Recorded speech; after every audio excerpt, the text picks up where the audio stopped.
book I'm going to be reading today is The Secret Life of the Little Brown Bat by Lawrence Pringle, illustrated by Kate Garczynski.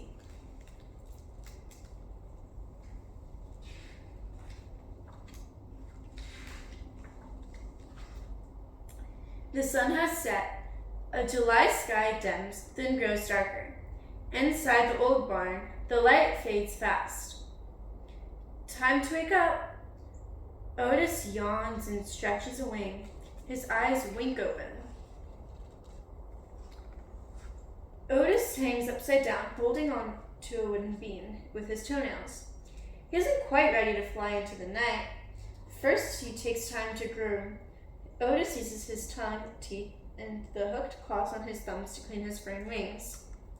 Bats are Earth's only flying mammals, and they take very good care of their wings. Bat wings are made of thin skin that is supported by long arm bones and even longer finger bones. Otis's wings extend from his fingertips all the way back to his legs. Thin skin also stretches between his legs and tail. Otis is a young bat. Just a few weeks ago, he was a pup, nursing milk from his mother. When Otis and his mother slept in the daytime, he snuggled under one of her wings.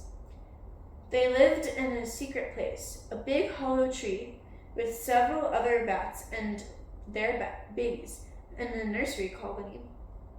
Young and old, they were all little brown bats, one of the most common kind or species of bat in North America.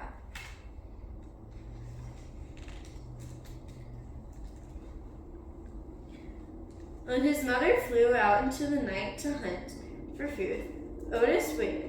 He slept close to other bat pups. Sometimes they wrestled and played, as all young mammals do. When his mother returned, she made a squeak call. Otis answered with a whining sound. She knew him by his voice and by the scent of his fur.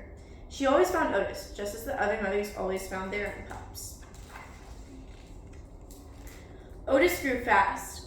Just 3 weeks ago, after being born, he spread his wings and began to fly a little bit. Soon he was as big as his mother. He learned to catch insects to eat and no longer nursed milk. The mothers tried their best to give their pups a good start in life. Then, in just a few nights' time, all of the moms and the young bats flew off to find new homes.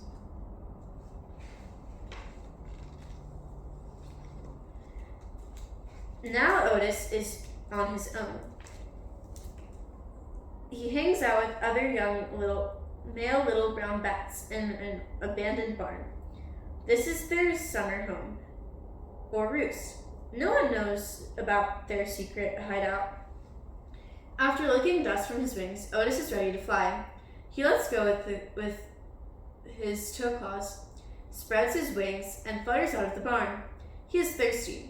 He flies to a little pond. Otis stoops down, flies just above the surface, and gulps down some water.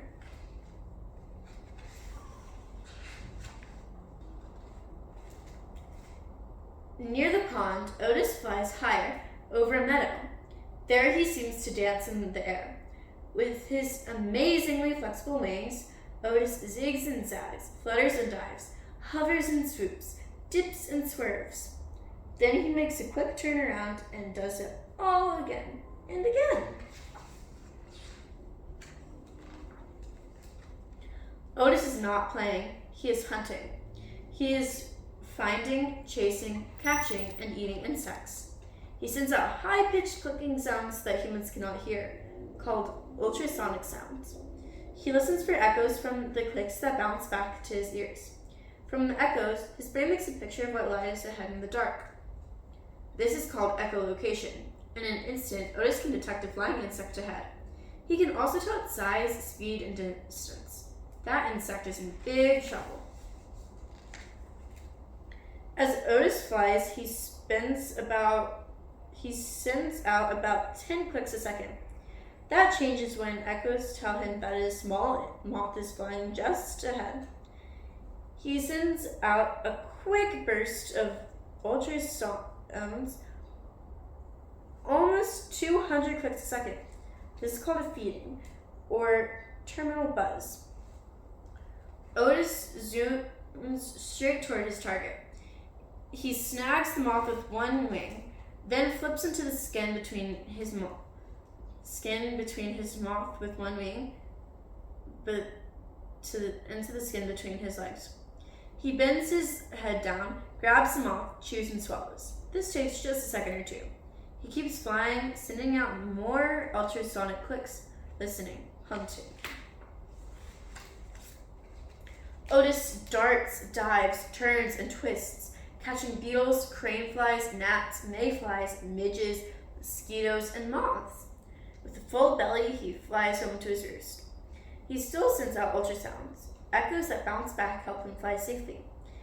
He dodges wires, tree branches, or other obstacles in the air. And inside the barn, Otis does a flying trick he has learned well. He heads inside the barn. He heads straight toward a wall or ceiling, then flips in the air, turns upside down, and grabs the wood with his toenails. A perfect bat landing. As summertime flies by, Otis learns to be a better hunter. Some nights, new kinds of flying insects appear. One evening in late August, Otis hears echoes that tell him there is a moth flying up ahead. He sends out more clicks and speeds toward it, but the moth vanishes. It is a tiger moth, an insect that can hear ultrasounds. Tiger moths and green lacewings are two kinds of flying insects that listen for bat clicks. When they hear them, these insects may swerve, dive, and make ultrasonic clicks of their own. The moth clicks interfere with bat clicks, allowing the insects to escape. All summer long, Otis and the other bats feel safe in their secret home, the old barn. No raccoons or other predators can reach the bats as they sleep high overhead. Outdoors, Otis stays alert for danger. Sometimes, echoes bounce back to him from something big but harmless, another bat or a giant moth. Moonlit nights can be especially dangerous for a bat that might be seen by a night-flying predator. Today there is a full moon. Suddenly, Otis senses something very big coming toward him. He folds his wings and drops like a stone. Then he flies fast and escapes from the owl.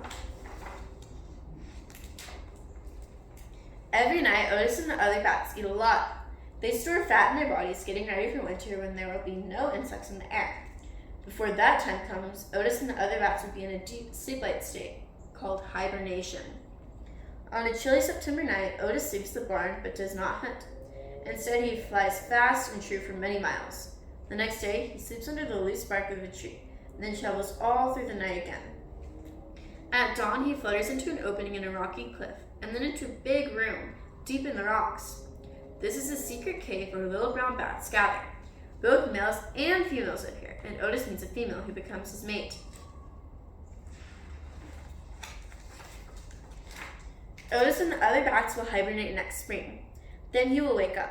He will yawn, stretch, and clean his wings. Very hungry, Otis will fly out to hunt on a warm spring night. Lots of mosquitoes and other insects will be in big trouble. The end.